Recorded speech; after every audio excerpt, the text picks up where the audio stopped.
বলি কি গো, বলি উঠবে তো নাকি? এখন নয়, পরে পরে। পড়ে পড়ে তো বেলাই বয়েই যাবে, কিন্তু তুমি আর উঠবে না। এ আমি ভালো করেই জানি। ধুর, তুমি সব জানো। এবার যাও তো, আমাকে একটু শান্তিতে ঘুমোতে দাও। না দেব না, বলি সামনেই রাখি পূর্ণিমা আসছে, সে কথা কি তোমার মাথায় আছে? হ্যাঁ, সর্বনাশ। তার মানে তোমার সেই পেটুক ভাইটা আবার আসবে আর ভুঁড়ি ফুলিয়ে গান্ডে পিণ্ডে খাবে? আই আই আই আই, একদম আমার ভাইয়ের নামে উল্টো পাল্টা বকবে না। হ্যাঁ, 10টা নয়, 5টা নয়, আমার ওই একটা মাত্র ভাই। ভাবছি এবার রাখি পূর্ণিমার দিন ভাইয়ের হাতে রাখি বেঁধে ভাইকে একটা নতুন ধুতি উপহারে দেব। যাও না বাজার থেকে একটা ভালো ধুতি কিনে নিয়ে এসো না। শোনো, এখন না কাছে পয়সা কড়ি নেই গিন্নি। সে কোন সময় থাকে শুনি? এক কাজ করো, তুমি বরং মহারাজের কাছে গিয়ে কিছু পয়সা কড়ি চেয়ে আনো। কিন্তু কিন্তু ভাইকে আমি খালি হাতে ফিরিয়ে দিতে কিছুতেই পারবো না, বলে দিলাম। আরে আরে আরে, গিন্নির ভাইয়ের জন্য ধুতি কিনতে গিয়ে আমার গামছা খুলে যাওয়ার উপক্রম হলো দেখছি। এবার কি করি? না, গিন্নি যেটা বলে গেল সেটাই করি আর কি। কি হলো মহারাজ, আজ এসে থেকে দেখছি আপনি গাল ফুলিয়ে বসে আছেন। কি আবার হবে? কৃষ্ণনগরের সীমানায় যে 1 কাঠা বেওয়ারিশ জমি আছে না, ওটা নবাব বাহাদুর কিছুতেই ছাড়তে চাইছেন না। কিন্তু ওই জমির যিনি মালিক ছিলেন তিনি তো কৃষ্ণনগরের বাসিন্দা ছিলেন। কিন্তু সেই কথাটা নবাব বাহাদুরকে বোঝাবে কি? উনি তো জেদ ধরে বসে আছেন, কিছুতেই ওই জমিটা ছাড়তে চাইছেন না। ওই জমিটা পেলে আমি পুরো কৃষ্ণনগর রাজ্যটা ঘিরে ফেলতে পারতাম। তাহলে শত্রু আক্রমণের ভয়ও থাকতো না। ঘরের শত্রু থাকতে আর বাইরের শত্রুর ভয় কিসের? মানে কি বলতে চাইছো গোপাল? আগে আপনাকে তো আমি কিছু বলিনি মন্ত্রী মশাই, আমি বলছি আমার শ্যালকের কথা। কেন কেন গোপাল, তোমার শ্যালক আবার কি করলো? কি আবার করবে? আমার গিন্নি জেদ ধরেছে যে এবারে রাখি পূর্ণিমায় ভাইয়ের হাতে রাখি বেঁধে ভাইকে একটা নতুন ধুতি উপহার হিসেবে দেবে। এদিকে আমার ট্যাগ খালি। ও, এইবার বুঝেছি। তাই তুমি সকাল সকাল ভুঁড়ি দোলাতে দোলাতে মহারাজের কাছে হাত পাততে এসেছো, তাই তো গোপাল? আগে আমার হাত আমি যেখানে খুশি পাতবো, তাতে আপনার কি মন্ত্রী মশাই?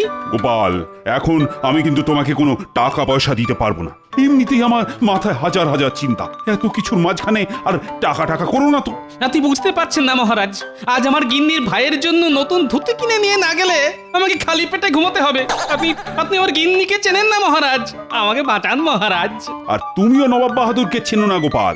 নবাব বাহাদুরকে ওই 1 কাঠা জমি না ছাড়লে আমারও স্নান খাওয়া সব একেবারে মাথায় উঠবে। তার উপর আমার রাজ্যের গরিব চাষিরা ওই জমিতে আলু চাষ করেছে, আমি কিছুতেই ওই জমিটা নবাব বাহাদুরকে দিতে পারবো না।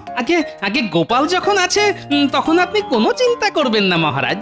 দরকার হলে আমি নবাব বাহাদুরের পায়ে ধরবো, ওনাকে বোঝাবো, কিছু না কিছু একটা ব্যবস্থা আমি করবই মহারাজ। গোপাল নিজের গিন্নিকে সামলাতে পারে না, আর বাংলার নবাবকে নাকি সামলাবে? হাসালে গোপাল, হাসালে। আগে হাসুন, গোপাল ভাঁড়ের কাজই তো হাসানো। মহারাজের জয় হোক। নবাব বাহাদুর আপনার জন্য এই চিঠিটা পাঠিয়েছেন। হ্যাঁ, নবাব বাহাদুর? আরে এই মন্ত্রী, চিঠিতে কি লেখা আছে পড়ে ফেলো না। আগে এখনই পড়ছি মহারাজ।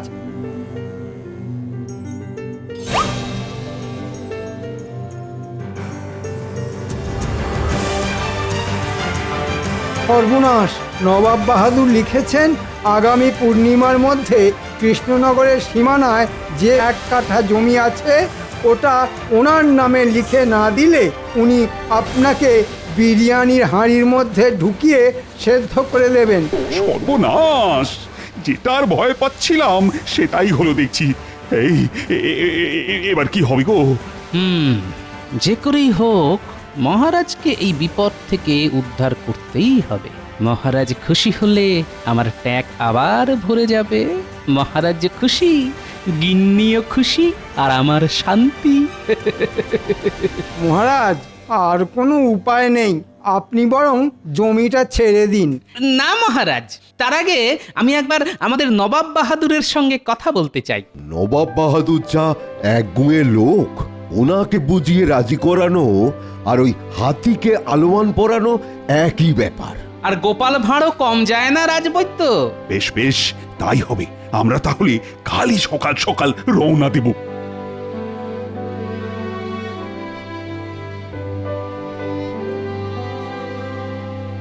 কই গো, একটু জল দাও।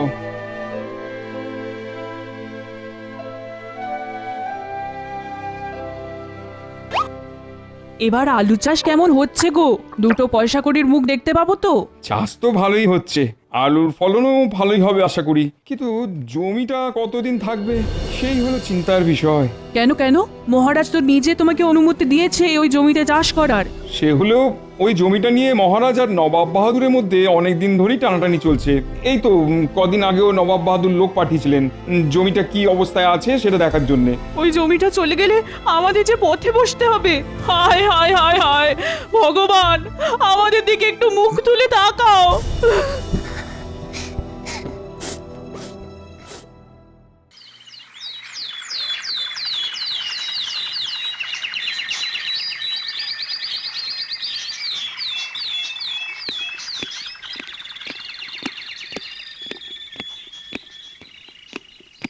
এই দেখুন জাহাপানা, মহারাজ কৃষ্ণচন্দ্র একেবারে দলবল নিয়ে চলে এসেছেন। এসো এসো কৃষ্ণচন্দ্র এসো, ওই জমিটা আমার নামে লিখে দিতে এসেছো বুঝি? না মানে আপনি আরেকবার একটু ভেবে দেখুন নবাব বাহাদুর, ওই জমিটা পেলে আমার কতটা উপকার হবে। উপকার তোমার হবে তাতে আমার কি? আর তুমি প্রজাদের ওই জমিতে চাষ করার অনুমতিও দিয়েছে শুনলাম। তোমার রাজ্যের এক প্রজা ওই জমিতে আলু গাছ বসিয়ে আলু চাষও শুরু করেছে। কি ভেবেছিলে কৃষ্ণচন্দ্র, আমি কিচ্ছু জানতে পারবো না? না না আমি মানে নবাব বাহাদুর, ছোট মুখে বড় কথা, তাও বলি, ঝামেলা না করে আলোচনা করে সব মিটিয়ে নিলে হয় না? দেখেছেন জাহাপানা, মহারাজ কৃষ্ণচন্দ্র যেই বিপদে পড়েছে অমনি গোপালকে বগল দাবা করে নিয়ে এসেছে। আলোচনা মানে কিসের আলোচনা? এই এই যেমন জমিটা যেমন আছে তেমনই থাক। ওই জমিতে যা চাষবাস হবে তার অর্ধেক নেবেন আপনি, আর অর্ধেক নেবে মহারাজ। ভালোই বুদ্ধি ফেলেছো কৃষ্ণচন্দ্র, তাই গোপালকে সঙ্গে এনেছো। তবে আমিও ছেড়ে দেবো না, বুঝলে? দেখুন না নবাব বাহাদুর, যদি আলোচনা করে সব মিটিয়ে নেওয়া যায় তাহলে ভালোই হয়। আপনি যে প্রস্তাব দেবেন আমরা তাতেই রাজি, শুধু জমিটা যেমন আছে তেমনই থাকবে। তাই নাকি? আমি যে প্রস্তাব দেবো তাতে তোমরা রাজি? বাহ বাহ বাহ বাহ বাহ। তাহলে শোনো কৃষ্ণচন্দ্র, আমি চাই ওই জমিতে কোনো মানুষ যেন পা না দেয়। ওই জমি আমি না পেলে কাউকে পেতেও দেবো না। হ্যাঁ, এ আবার কেমন প্রস্তাব নবাব বাহাদুর? কেন কেন, একটু আগেই তো তোমার মন্ত্রী বলল আমি যে প্রস্তাব দেবো তোমরা নাকি তাতেই রাজি। আগে তাই হবে নবাব বাহাদুর, আমরা কেউ ওই জমিতে পা দেব না। কিন্তু ওই জমিতে আমাদের রাজ্যের এক গরিব প্রজা আলু চাষ করেছে, তাকে যদি আপনি অনুমতি দেন, যতদিন না ফসল ফলছে ততদিন ওই জমিতে পা দেওয়ার, তাহলে খুব উপকার হয় নবাব বাহাদুর। না না না না, আমি এক কথার মানুষ। আমি যখন বলেছি তখন আজ থেকে ওই জমিতে কেউ পা দেবে না, মানে কেউ পা দেবে না। কথার খেলাপ হলে আমি কিন্তু ওই জমি কেড়ে নেবো, এই বলে দিলাম। আচ্ছা, মুশকিল তো। কুটির বাবা ওই জমিতে এত টাকা খরচা করে আলু চাষ করেছে, ফসলের মুখ না দেখলে যে ওদের পরিবারটা পথে বসবে। এদিকে নবাব বাহাদুরও জেদ ধরে বসে আছেন। না, এবার কিছু একটা করতেই হবে।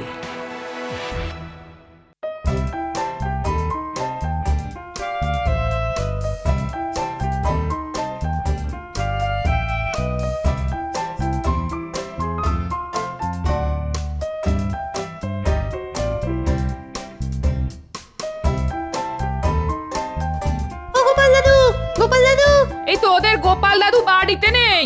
কোথায় গেছে গোপাল দাদু? তোদের গোপাল দাদু মহারাজের সঙ্গে মুর্শিদাবাদে গেছে। আর তোরা চারজন কেন? মুটিকে দেখছি না তো। ওই জন্যই তো আমরা গোপাল দাদুর কাছে এসেছি দিদা। পুটি বলেছে এবার নাকি ও আমাদের রাখি পরাবে না। সে কি পুঁটির আবার কি হলো? কারবার কি হয়েছে? পুঁটির গো পুঁটির, পুঁটি বলছে এবার নাকি ও রাখি পরাবে না। এই ন্যাপলা গুলটে ন্যাপা পুচকে, তোরা কিছু বলিসনি তো পুটিকে? না গোপাল দাদু, আমরা কিচ্ছু বলিনি। চল তো একবার কি দেখে আসি পুটির আবার কি হলো।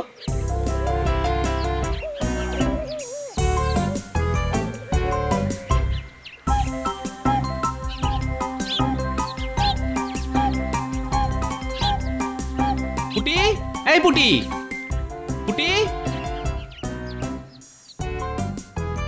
এই যে কি হয়েছে রে তোর? কিছু না গোপাল দাদু। না না না না, কিছু একটা তো হয়েছে, বল বল বল।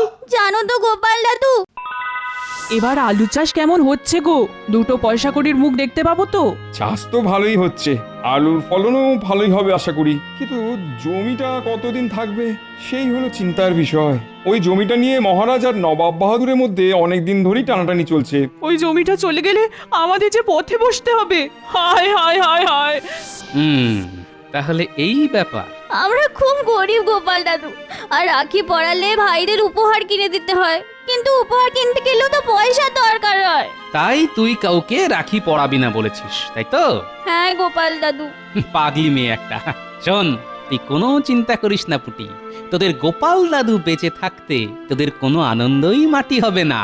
আসছে পূর্ণিমায় তুই সবাইকে রাখি পড়াবি। কি মজা, কি মজা। এবারে আমাকে একটু বুদ্ধির গোড়ায় ধুনো দিতে হবে। একটা জব্বর দেখে উপায় বার করতে হবে যাতে মহারাজও খুশি হয় আর বাচ্চারাও।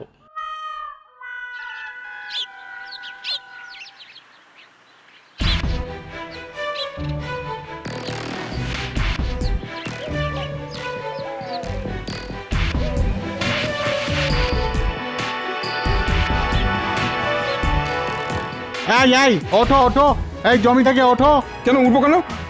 আপনারা কারা? আমরা নবাব বাহাদুরের প্রহরী। নবাব বাহাদুরের হুকুম, আজ থেকে যেন কেউ ওই জমিতে পা না দেয়। হ্যাঁ, তাই জমি পাহারা দেওয়ার জন্য উনি আমাদের পাঠিয়েছেন। এবার তাড়াতাড়ি জমি থেকে পা তুলে নাও, না হলে সারা জীবন কারাগারে কাটাতে হবে, এই বলে দিলাম। না না না, আমার ঘর সংসার বউ বাচ্চা আছে, আমি কারাগারে থাকলে ওদের দেখবে কে? আমি চলে যাচ্ছি, আমি চলে যাচ্ছি, এক্ষুনি চলে যাচ্ছি।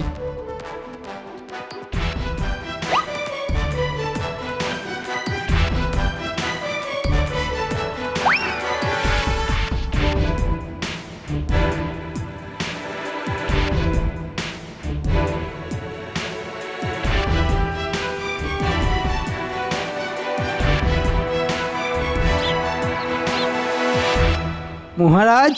এই যে মন্ত্রী, তুমি হলে যত নষ্টের মূল। কেন মহারাজ, আমি আবার কি করলাম? তোমাকে কে বলেছিল, কে বলেছিল নবাব বাহাদুরের সামনে মুখ খুলতে? এই তোমার জন্যই নবাব বাহাদুর অমন একখানা প্রস্তাব দিলেন, আর আমাদেরও সেটা মুখ বুঝে মেনে নিতে হলো। একটু বোঝার চেষ্টা করুন মহারাজ, তখন ওরকম না বললে নবাব বাহাদুর আরও রেগে যেতেন। এখন জমিটা নবাব বাহাদুরেরও না, আপনারও না। সেটাই তো সমস্যা। ওখানে আলু চাষ করেছে আমারই রাজ্যের এক প্রজা, তার কি হবে শুনি এখন? তার কথা বাদ দিন, জমির ঝামেলা মাথা থেকে নেমেছে এই অনেক। মহারাজ, আমাকে বাঁচান মহারাজ। তুমি তো ওই জমিতে আলু চাষ করেছিলে, কি তাই না? আগে হ্যাঁ মহারাজ, একটু আগে নবাব বাহাদুরের দুজন প্রহরী এসে আমাকে জমি থেকে পা তুলে নিতে বললেন, আর বললেন ওই জমিতে আর কোনোদিনও পা না দিই, তাহলে নাকি আমাকে সারা জীবন কারাগারে কাটাতে হবে। সে কি? এক কাজ করো, তুমি বরং চাষবাস ছেড়ে অন্য কোনো ব্যবসা শুরু করো। ওই জমিতে আর কোনো মানুষই পা দিতে পারবে না। অনেক কষ্ট করে ওই জমিতে আলু চাষ করেছি মহারাজ, ফসল তুলতে না পারলে যে আমার অনেক ক্ষতি হয়ে যাবে।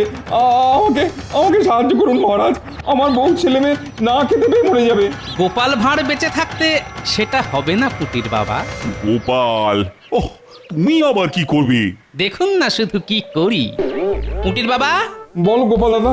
আসছে রাখি পূর্ণিমার মধ্যে তোমার গাছের আলু ফলবে তো? সে রোজ যদি গাছে জল দেওয়া যায় তাহলে ফলবে বই কি।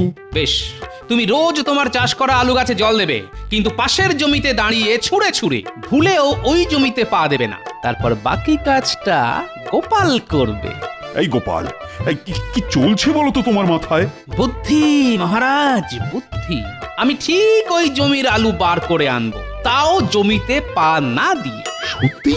আগে সত্যি সত্যি সত্যি 3 সত্যি। ফসলের মুখ তুমি দেখবেই পুঁটির বাবা। গোপাল ভাঁড় কথা দিল। বেশ বেশ গোপাল, আমার না তোমার উপর পূর্ণ বিশ্বাস আছে। আর মহারাজ, আমার দিকটাও একটু দেখুন এবার। সবই তো জানেন আপনি মহারাজ।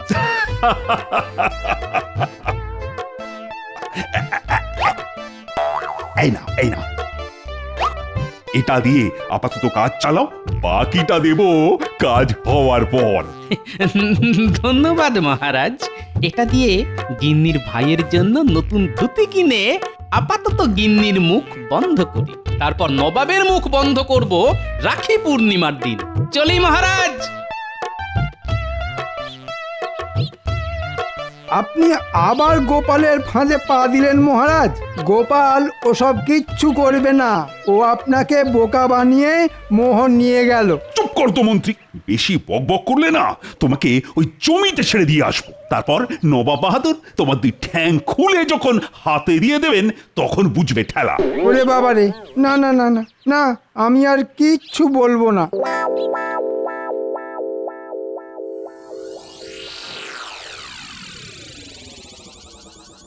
আমরা কোথায় যাচ্ছি গো গোপাল দাদু? রাস্তা বানাতে। কোথায় যাওয়ার রাস্তা গোপাল দাদু? দাঁড়া দাঁড়া, সব যদি এখনই বলে দিই তাহলে কাল সকালে চমকটা দেব কি করে? তাই মুখ বন্ধ। চল তাড়াতাড়ি।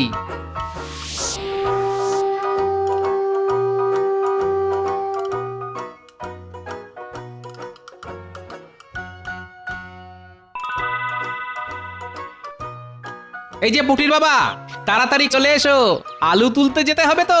হ্যাঁ, কি বলছো গোপাল দাদা? ওই জমিতে পা দিলে যে নবাব বাহাদুর আমাকে কারাগারে ঢুকিয়ে দেবেন বলেছেন। গোপাল থাকতে ওটি হবে না যে। এই গোপাল, আরে তুমি কি করেছো বলো তো? চলুন মহারাজ, গেলেই সব দেখতে পাবেন।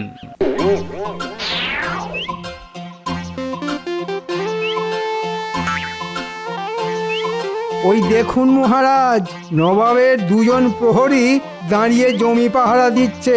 দিক, ওদের কাজ ওরা করুক, আর আমাদের কাজ আমরা।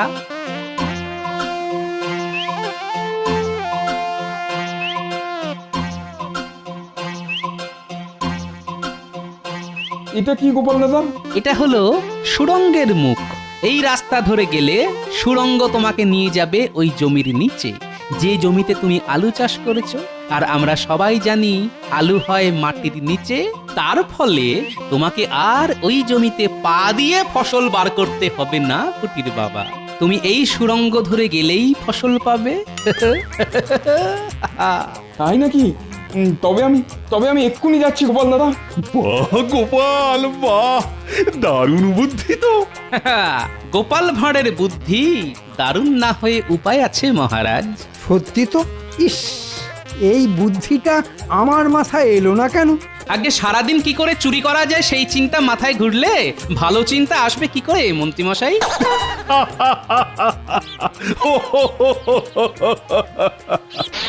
এই দেখুন মহারাজ, আমার চাষ করা ফসল, এবার এগুলো বাজারে বিক্রি করে আমি সংসার চালাতে পারবো। আমার ছেলে মেয়েগুলো খেয়ে পড়ে বাঁচতে পারবে। ধন্যবাদ, ধন্যবাদ মহারাজ। সব হয়েছে এই গোপালের জন্য, তাই ধন্যবাদ দিতে হলে আমাকে নয়, গোপালকে দাও। একজন সৎ কর্তব্যপরায়ণ রাজ্যবাসী হিসেবে এ তো আমার কর্তব্য মহারাজ।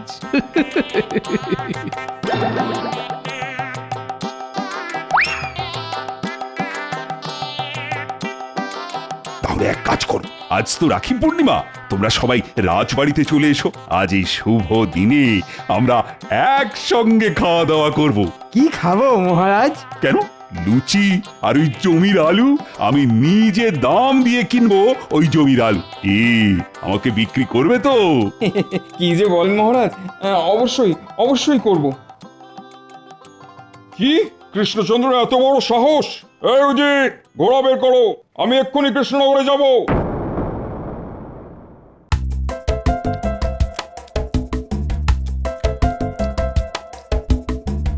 তোমাকে আর দুটো লুচি দিই গোপাল?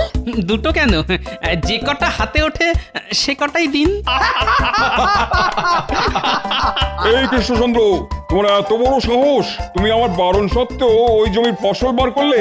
হ্যাঁ, আমি তো আপনার কথা অমান্য করিনি নবাব বাহাদুর। আপনি বলেছিলেন ওই জমিতে যাতে কেউ পা না দেয়। পা না দিলে ওই জমির আলু বার করলে কি করে? আগে শুধু আলু বাড়ি করিনি নবাব বাহাদুর, সেই আলু দিয়ে বানানো আলুর দম আর লুচিও খাচ্ছি। দেখেছেন জাহাপানা, কত বড় সাহস! আমি জানতে চাই কি করে জমিতে পা না দিয়ে তোমরা এই কাজ করলে? এ তো জলের মতন সোজা নবাব বাহাদুর। নবাব বাহাদুর, এই টেকো গোপালের বুদ্ধিতে সবই সম্ভব। ওই আলু চাষ করা জমির ঠিক পাশে একটা সুড়ঙ্গ খুঁড়লাম, আর সেই সুড়ঙ্গ দিয়ে ঢুকে জমির নিচ থেকে আলু বের করে নিয়ে এলাম। হ্যাঁ? হ্যাঁ নয়, হ্যাঁ। বাপরে বাপ, দারুণ বুদ্ধি তো তোমার গোপাল। তাহলে আসলে আমি কপাল করে একটা গোপাল পেয়েছি, কি বলে নবাব বাহাদুর? সে তো বটেই, সে তো বটেই। গোপাল শুধু কৃষ্ণনগরের গর্ব নয়, গোটা বাংলার গর্ব। আমার একটা অনুরোধ আছে আপনাদের কাছে। আপনাদের এই পায়ে পা দিয়ে ঝগড়া বন্ধ করে রাখি পূর্ণিমার এই পবিত্র দিনে আপনারা একে অপরকে কাছে ডেকে নিন না, তাতে বাংলারই ভালো। এই কথাটা তো মন্দ বলনি। কই কই কই, রাখি দাও আমাকে, আমি কৃষ্ণচন্দ্রকে রাখি পরিয়ে দিতে চাই। এই আমি কৃষ্ণচন্দ্রের হাতে রাখি বাঁধলাম। আজ থেকে সমস্ত ঝগড়া বন্ধ। আর উপহার হিসেবে আমি ওই 1 কাঠা জমি কৃষ্ণচন্দ্রকে দিলাম। এবার খুশি তো? খুব খুব খুশি। যাক, সব ভালো তার, শেষ ভালো যার। ওদিকে গিন্নিও খুশি, এদিকে মহারাজও। রানীমা, আরে আমাকে আর কটা লুচি দিন।